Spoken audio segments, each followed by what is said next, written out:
ಓಂ ಶಾಂತಿ. ತಂದೆಯನ್ನು ಪ್ರೀತಿಯಿಂದ ನೆನಪು ಮಾಡುತ್ತಾ ಇರಿ. ಶ್ರೀಮತದಂತೆ ನಡೆಯಿರಿ. ವಿದ್ಯೆಯ ಮೇಲೆ ಪೂರ್ಣ ಗಮನ ಕೊಡಿ.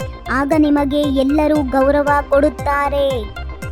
ನಾವು ಭಗವಂತನ ವಿದ್ಯಾರ್ಥಿಗಳಾಗಿದ್ದೇವೆ ಎಂದು ಯಾರಿಗೆ ನಶೆ ಇರುತ್ತದೆಯೋ ಅವರಿಗೆ ಅತೀಂದ್ರಿಯ ಸುಖದ ಅನುಭವವಾಗುತ್ತದೆ. ನಾನಾತ್ಮ ಸಹೋದರನೊಂದಿಗೆ ಮಾತನಾಡುತ್ತಿದ್ದೇನೆ. ಸಹೋದರರ ದೃಷ್ಟಿಯನ್ನು ಪಕ್ಕಾ ಮಾಡಿಕೊಳ್ಳುವುದರಿಂದ ದೇಹಿ ಅಭಿಮಾನಿಗಳಾಗಿ ಬಿಡುತ್ತೀರಿ. ಯಾರು ಸುಧಾರಣೆ ಹೊಂದಿರುತ್ತಾರೆಯೋ ಅವರೇ ಆರ್ಯರು. ಯಾರು ಸುಧಾರಣೆ ಹೊಂದಿರುವುದಿಲ್ಲವೋ ಅವರಿಗೆ ಅನಾರ್ಯರೆಂದು ಹೇಳಲಾಗುತ್ತದೆ. ಇದರ ಅರ್ಥವನ್ನು ಯಾರೂ ಸಹ ತಿಳಿದುಕೊಂಡಿಲ್ಲ. ಆತ್ಮನೇ ಪರಮಾತ್ಮ, ಪರಮಾತ್ಮನೇ ಆತ್ಮನೆಂದಲ್ಲ. ಇದಂತೂ ವಿರಾಟ ರೂಪದ ನಾಟಕವಾಗಿದೆ. ನಾವೇ ಪೂಜ್ಯರಾಗಿದ್ದೆವು ಮತ್ತು ಪೂಜಾರಿಗಳಾದೆವು. ಇದು ಚಕ್ರವಾಗಿದೆ.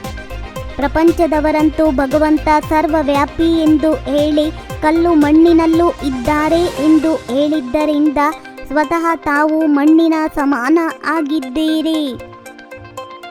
ಶ್ರೀ ಲಕ್ಷ್ಮೀನಾರಾಯಣರನ್ನು ಭಗವಾನ್ ಭಗವತಿ ಎಂದು ಹೇಳುವುದೂ ಸಹ ಅಂಧಶ್ರದ್ಧೆಯಾಗಿದೆ. ಏಕೆಂದರೆ ಭಗವಂತ ಒಬ್ಬರೇ ಆಗಿದ್ದಾರಲ್ಲವೇ.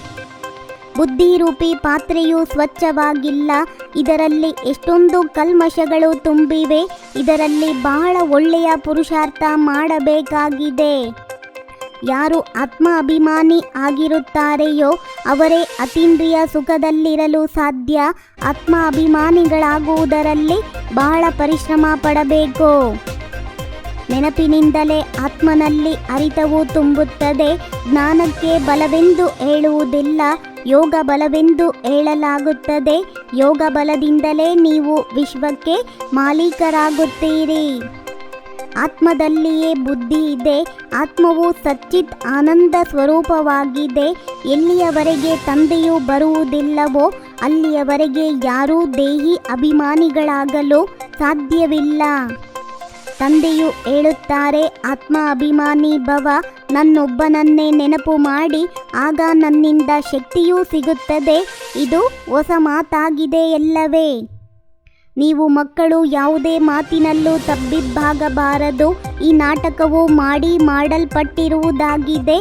ಅದೇ ಪುನರಾವರ್ತನೆಯಾಗುತ್ತಿರುತ್ತದೆ. ಕೃಷ್ಣ ಜಯಂತಿ ಮತ್ತು ಶಿವ ಜಯಂತಿ ಇಬ್ಬರದ್ದು ಆಚರಿಸುತ್ತಾರೆ. ಈಗ ಇಬ್ಬರಲ್ಲಿ ದೊಡ್ಡವರು ಯಾರು? ಶ್ರೇಷ್ಠಾತಿ ಶ್ರೇಷ್ಠ ನಿರಾಕಾರನಾಗಿದ್ದಾರೆ. ಹಠಯೋಗಿಗಳು ಎಂದೂ ರಾಜಯೋಗವನ್ನು ಕಲಿಸಲು ಸಾಧ್ಯವಿಲ್ಲ. ಅವರಂತೂ ನಿವೃತ್ತಿ ಮಾರ್ಗದವರಾಗಿದ್ದಾರೆ. ತೀರ್ಥ ಸ್ಥಾನಗಳಿಗೆ ಪ್ರವೃತ್ತಿ ಮಾರ್ಗದವರೇ ಹೋಗಬೇಕು. ಅನೇಕ ಪ್ರಕಾರ ಮತಾಂತರಗಳಿವೆ. ಶ್ರೀಮತವಂತೂ ಒಂದೇ ಆಗಿದೆ. ಯಾವುದರಿಂದ ಶ್ರೇಷ್ಠರಾಗುತ್ತೀರಿ? ಮಾನವನ ಮತದಿಂದ ಹೇಗೆ ಶ್ರೇಷ್ಠರಾಗುತ್ತೀರಿ? ತಂದೆಯನ್ನು ನೆನಪು ಮಾಡುತ್ತಾ ರೋಮಾಂಚಿತರಾಗಬೇಕಾಗಿದೆ. ತಂದೆಯು ನಮಗೆ ಶ್ರೇಷ್ಠ ಪದವಿಯನ್ನು ಪ್ರಾಪ್ತಿ ಮಾಡಿಸುತ್ತಿದ್ದಾರೆ ಅಂದಾಗ ನಾವು ಎಷ್ಟೊಂದು ಭಾಗ್ಯಶಾಲಿಗಳಾಗಿದ್ದೇವೆ.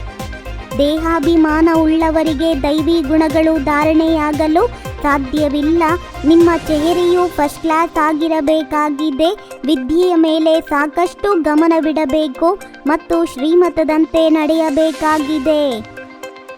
ಸತ್ಯ ಜ್ಞಾನವನ್ನು ಬುದ್ಧಿಯಲ್ಲಿ ಧಾರಣೆ ಮಾಡಿಕೊಳ್ಳಲು ಬುದ್ಧಿರೂಪಿ ಪಾತ್ರೆಯನ್ನು ಶುದ್ಧ ಮತ್ತು ಸ್ವಚ್ಛವನ್ನಾಗಿ ಮಾಡಿಕೊಳ್ಳಬೇಕಾಗಿದೆ. ವ್ಯರ್ಥ ಮಾತುಗಳನ್ನು ಬುದ್ಧಿಯಿಂದ ತೆಗೆಯಬೇಕಾಗಿದೆ. ದೈವಿ ಗುಣಗಳನ್ನು ಧಾರಣೆ ಮಾಡುವುದರಲ್ಲಿ ಮತ್ತು ವಿದ್ಯೆಯ ಮೇಲೆ ಪೂರ್ಣ ಗಮನ ಕೊಟ್ಟು ಅತೀಂದ್ರಿಯ ಸುಖದ ಅನುಭವ ಮಾಡಬೇಕಾಗಿದೆ. ನಶೆಯಲ್ಲಿ ಸದಾ ಇರಬೇಕಾಗಿದೆ. ನಿಶ್ಚಯದ ಅಡಿಪಾಯದ ಮೂಲಕ ಸಂಪೂರ್ಣತೆಯವರೆಗೆ ತಲುಪುವಂತಹ ನಿಶ್ಚಯ ಬುದ್ಧಿ ನಿಶ್ಚಿಂತ ಭವ. ಯಾರಿಗೆ ಯಥಾರ್ಥ ನಿಶ್ಚಯ ಬುದ್ಧಿ ಇರುತ್ತೆ ಅವರು ಸದಾ ನಿಶ್ಚಿಂತವಾಗಿರುತ್ತಾರೆ. ಯಥಾರ್ಥ ನಿಶ್ಚಯವಾಗಿದೆ ತನ್ನ ಆತ್ಮ ಸ್ವರೂಪವನ್ನು ತಿಳಿಯುವುದು. ತಂದೆ ಯಾರಾಗಿದ್ದಾರೆ, ಹೇಗಿದ್ದಾರೆ, ಯಾವ ರೂಪದಲ್ಲಿ ಪಾತ್ರ ಮಾಡುತ್ತಿದ್ದಾರೆ ಅದನ್ನು ಯಥಾರ್ಥವಾಗಿ ತಿಳಿದುಕೊಳ್ಳುವುದು. ಇಂತಹ ನಿಶ್ಚಯ ಬುದ್ಧಿಯುಳ್ಳವರು ವಿಜಯಿಯಾಗುತ್ತಾರೆ. ತಮ್ಮ ಸಮಯವನ್ನು ಸುಖಕ್ಕಾಗಿ, ಪ್ರಾಪ್ತಿಯ ಇಚ್ಛೆಗಾಗಿ ಸರ್ವರ ಪ್ರತಿ ದಾನ ಮಾಡುವವರೇ ಮಹಾದಾನಿಯಾಗಿದ್ದಾರೆ.